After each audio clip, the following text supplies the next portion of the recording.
most people think about their childhood, they have happy memories of their pets, or the trips they went on, or the books, films, shows, or games they grew up with. They always think that their current life is dull or bland in comparison. We have a tendency to forget that our childhood was always riddled with negativity. No one seems to recall that pets die, trips weren't worth the grueling hours in the car, and those media forms of entertainment weren't as spectacular as you remembered. If people simply stopped to think, then perhaps they would see how miserable their adolescence was. They don't understand the avalanche of emotions they experienced during this early period in their lives. You remember when your mom bought you that ice cream at the park, but you've pushed that memory of your favorite cat running away into the back of your mind. Of course you recall that one time when you went to Little Billy's house and blew bubbles, but surely you've forgotten those hours you spent lying awake, fearful of the monsters in your room. Ah, yes, you remember them now. You're not sure where they came from or when they started appearing, but you remember them. You remember how you woke in a cold sweat among the twisted sheets. You remember how every shadow and every sound contorted into a looming figure or a shuffle across the floor. You remember the creatures of your nightmares hiding in the corners, under the bed, in the closet, in all the same places in which those creepy crawlies you hated so much resided. But of course, you eventually grew up. You realized that the monsters weren't real. You eventually realized that the figure at your bedside was simply the shadows of tree branches just outside your window. The feet shuffling across the kitchen tiling downstairs was actually the dog looking for crumbs and scraps. All those nightmares were just your imagination. Once you grew up, you used your primitive form of deduction to piece things together. But what if I told you that you were wrong in deducing such a thing? That, as you grew up, you just thought you had rationalized what it was you hid from all those years. That those monsters you thought existed weren't just figments of your imagination, but were real beings of the dark. And that with age, you forgot how to recognize the signs of their existence. But of course, that isn't true at all, is it? No, you're smarter than that. You know better than that. I can't persuade you into thinking otherwise. You know monsters don't exist. No, not the ones you're thinking of anyways. I suppose I should explain myself. There's no way I could convince you of such novelties before explaining myself. I grew up just like you. Just as any normal kid at the time. I had lived in my tiny room in the house my parents owned. I attended the local school. I had a few friends I played with, and I liked the same toys and cartoons as everyone else. The only difference was that, while all the other kids lived in the houses along the main roads, mine was closer to the edge of town. This area I lived in was on the very edge of a forest. I didn't mind much, despite the fact that my mother had forbidden me to go inside. I went in often enough. It was fun to climb the trees and poke at the many bugs in there. It was a fun place to go when I didn't want to do my chores.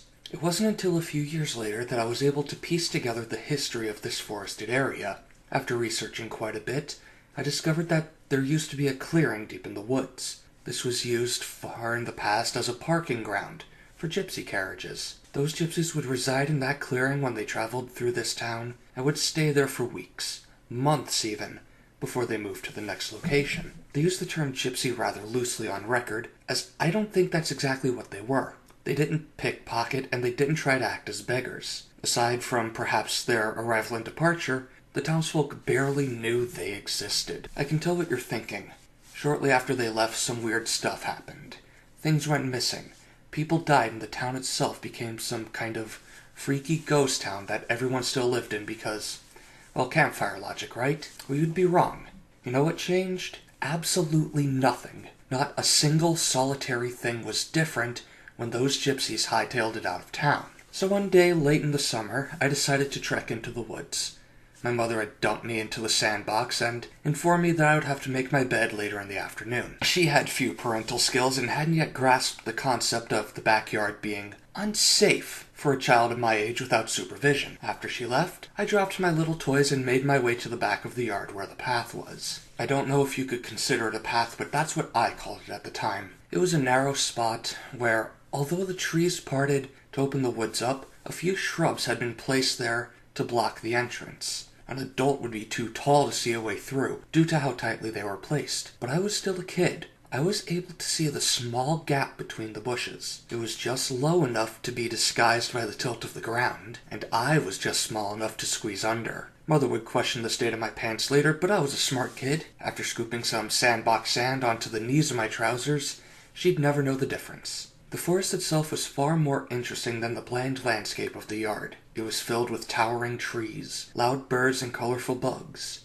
They all melded together into a magical thing. It was something neither the beige box of sand nor the faded blue interior of my room was ever able to equal. Feeling adventurous that day, I had decided to delve deeper into the waist-high grass. It had seemed so inviting, so peaceful.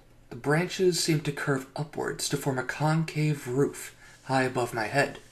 It was such a welcoming sight that I just had to go deeper. After wandering for quite a ways, or perhaps only a short ways. You're never sure in childhood memories, are you? I came across a large clearing. The trees overhead dispersed, and the grass thinned to knee height. I had never made it this far before, and I took some time to take in the atmosphere. That was when I noticed the clearing wasn't entirely empty. In the right-hand corner of the field lay a carriage. The bright pink, yellow, and blue paints had long since faded away, and gave way to cheap wooden frame.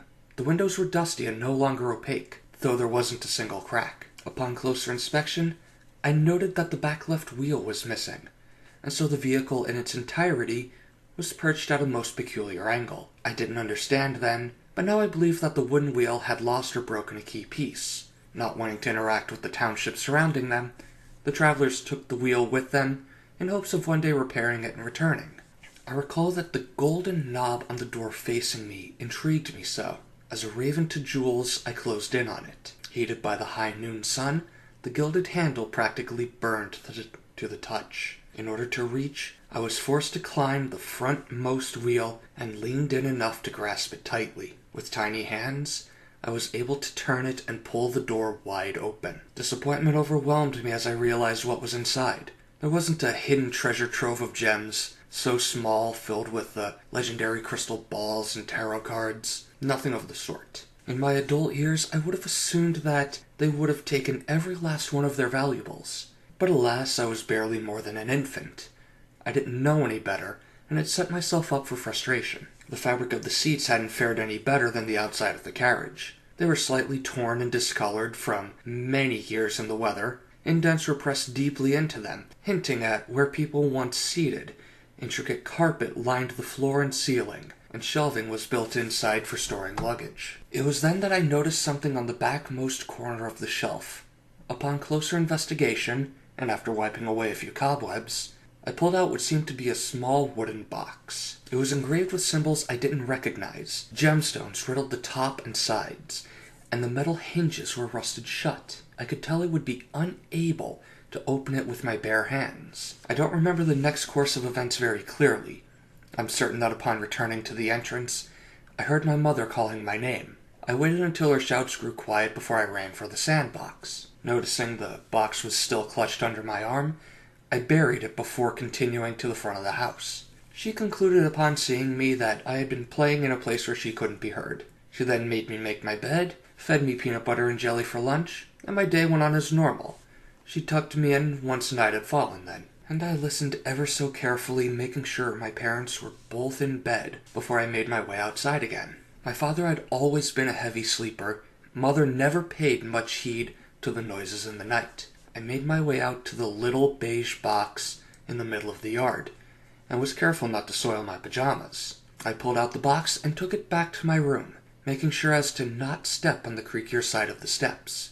Once inside, I went back to bed with the container safely underneath me. When morning had finally arrived and Mother had awoken me to a bowl of cheap cereal that tasted suspiciously of cardboard, I returned to my room. I pulled out the box after I was certain neither of my parents would be checking up on me. I scanned my room. I needed something to pry it open with. I wouldn't be able to smash it over anything in fear of alerting my parents. Remembering a small toy soldier contained within my toy box, I grabbed it and wedged it into the hole between the two halves. I worked it along the crevice to ensure there was no dirt in the way, and eventually inserted it into the center of the front.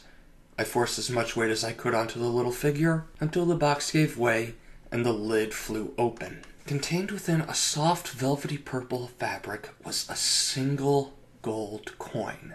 Holding it up to the light, I was able to see that beautiful circular patterns surrounded a single yellow gem on one side, and a sentence written in a language I didn't recognize on the other. It seemed to glitter in the light filtering in through the windows. The coin felt somehow lighter than it should have been, and I was drawn to it. I pulled it out every so often to see it, but otherwise I kept it hidden. I had to bury it down under my clothes opposite to those which coincided with the current season, and so I was able to keep it my own personal secret for a few years. One day, I attempted to take it with me to class. We had grown out of the childish little show-and-tell presentations of our earlier grades, but we were still able to bring things in for projects. And recently, we had been given an assignment that required us to bring in something from our early childhood to present to the class. I thought, what better than my cherished gold Gypsy coin? I stuffed it into my pocket, and I remember not being able to keep my hands off it. My fingers danced along its rim, and the gem gave off warmth that I couldn't resist. It lulled me. I took my hand off it only briefly to grab my bag and wave goodbye to my mother before immediately stuffing it into my pocket again. I stepped to the edge of our lot to wait for the bus. I was so caught up in anticipation and excitement that I was already feeling the first few flaps of butterfly wings deep in my stomach. I could hardly contain myself when I heard the familiar putt of the large yellow vehicle's motor. When it pulled around the corner, I looked up, so happy and proud. It had pulled up to the street side and the doors opened for me to step in. That's when I saw it. The fluttering bugs deep within me were instantly replaced with the jabbing pains of disgust and fear. In the driver's seat, instead of the familiar sight of the cheery man I was used to seeing, I was face to face with a creature of foul appearance. Its eyes were black, beady, and showed no intelligence. It had a purplish-black appearance, as if it had been rotting underground for weeks. It was naked, and its sex was missing. It smiled at me with rotting teeth. I screamed like I never had before. I turned and ran for the house, just in time to see a second creature come to the door. This one was also naked, but was more feminine in figure. Its sockets were empty and black. Soulless holes took their place. Its form was thin, bony, and appeared weak. What was likely once a free-flowing fluid was now crusted on the inside of its thighs. It opened its mouth and produced a low gargle as it spat. I don't remember, but from what I can gather, I then turned to run and smashed head first into the door of the bus. My vision blurred, and grayed, and then blackened. I awoke in a bed in a hospital. Powder blue robes had replaced my school clothes, and tubes and needles poked out of every cavity. Mother was seated next to me and explained to me that the doctors wanted to do a few tests to make sure I was okay. I now know they were really testing for mental illness. I would have thought they were smarter than that. Once I was confirmed to have been physically healthy, aside from the 3 stitches across my forehead, my clothes were returned to me. It was good to get out of the smock, but it was so much better to have that coin back. I felt its weight in my pocket, so light and warm. After a lot of screaming and fighting, I was finally able to figure out what had happened. It took me all these years to piece it together, but I finally have it. Those doctors, after seeing me point at them and howl in fear, diagnosed me with what must have been a severe and incurable case of dementia or schizophrenia or whatever disease of the week they felt like dishing out. They have me locked up here because of it. But I know the truth. This coin was a gift. It was given to me by some higher deity and has granted me the power to see people for what they really are. That bus driver was a gluttonous pig that only thought of his member. My mother, dearest mother, had passed herself from man to man so many times that she lost her identity. These are the monsters that hid from you in your sleep. That neighbor down the street from you, the one that waters her flowers every morning, she's one of them. So was that man who taught math down at the school a few years ago. And we couldn't possibly forget your dearest and closest friends, could we? I know all, and I see all. Even you're not free from the eyes of the coin, the eyes of God, now my own eyes. I know all about your sin, all about your little secrets, all those things you took when you were little, all those lies you said in your childhood. But you can redeem all of it if you'll just set me free.